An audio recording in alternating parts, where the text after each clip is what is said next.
শুভ সকাল বন্ধুরা, তোমরা সবাই কেমন আছো? আশা করছি সবাই ভীষণ ভালো আছো।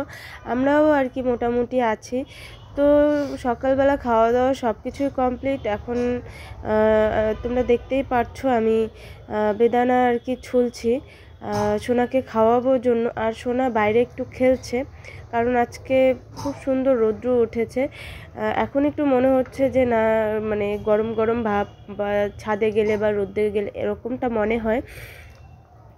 তো সোনা বাইরে খেলছে। আর সোনার যে কয়দিন আর কি শরীর খারাপ ছিল, সর্দি কাশি ছিল, ওই কয়দিন আর কি কোনো ফলই ওকে খাওয়ানো হয়নি। সবাই বলে যে ঠান্ডার মধ্যে ফল খাওয়াতে হবে না বা আরও বেশি ঠান্ডা লাগবে, ওই জন্যই আর কি ফল খাওয়ানো হয়নি। তো দেখলাম সোনার এখন যেহেতু একটু শরীরটা ঠিক আছে, তো ওই জন্যই আর কি বেদানাটা রস করে খাওয়াবো। আর সোনার শরীরটা কিন্তু এখন একদমই দুর্বল হয়ে গেছে। ও কয়েকদিন কিছু খেতে পারেনি, ওই জন্যই আর কি দুর্বল হয়ে গেছে।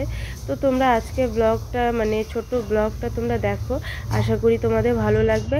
আর ভালো লাগলে অবশ্যই লাইক কমেন্ট শেয়ার করে দিও, আমাকে একটু সাপোর্ট করে দিও, এটাই তোমাদের কাছ থেকে চাই আর আশাও করি। তো দেখো আমার বেদানাগুলো খোলা কমপ্লিট হয়ে গেছে। ভালো করে ধুয়ে নিচ্ছি, ধুয়ে তারপর আমি আমার হাতের সাহায্যেই আর কি রস করব। তোমরা দেখো ব্লগটা। রস করে মানে কি বলো তো, সোনাকে খুলে দেই, মানে বেদানা যে খুলে দেয় ওইভাবে যখন আমি খুলে দেই, সোনা কিন্তু খায় না, নষ্ট করে বা ফেলে দেয়। তো ওই জন্যই আর কি এই যে দেখতেই পাচ্ছ আমি হাত দিয়ে টিপে টিপে রসটা করে নিচ্ছি। তো দেখো আমি আমার হাত দিয়ে ভালো করে রস করে নিলাম, বিচিটা ফেলে দেব, তারপর সোনাকে রসটা খাওয়াবো। আর এদিকে দেখো আমি রান্না বসিয়েছি, সোনার জন্য পনির বসিয়েছি, আর আমাদের জন্য হয়েছে মটর ডাল, বাঁধাকপি ঘন্ট, আর বাটিতে যে দেখতে পাচ্ছ ওটা সকালবেলা ডুবার তরকারি, আর দুপুরে হবে কুলের চাটনি, আর হবে শাক। সোনার এখন স্নান করানোর সময় হয়ে গেছে।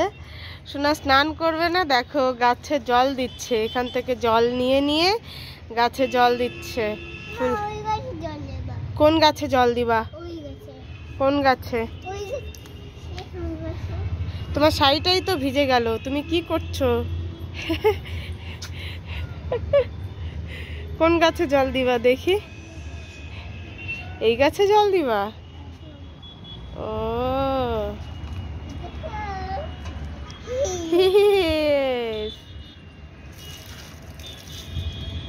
খুব সুন্দর, গুড। গাছে জল দিতে হয় তাই না সোনা?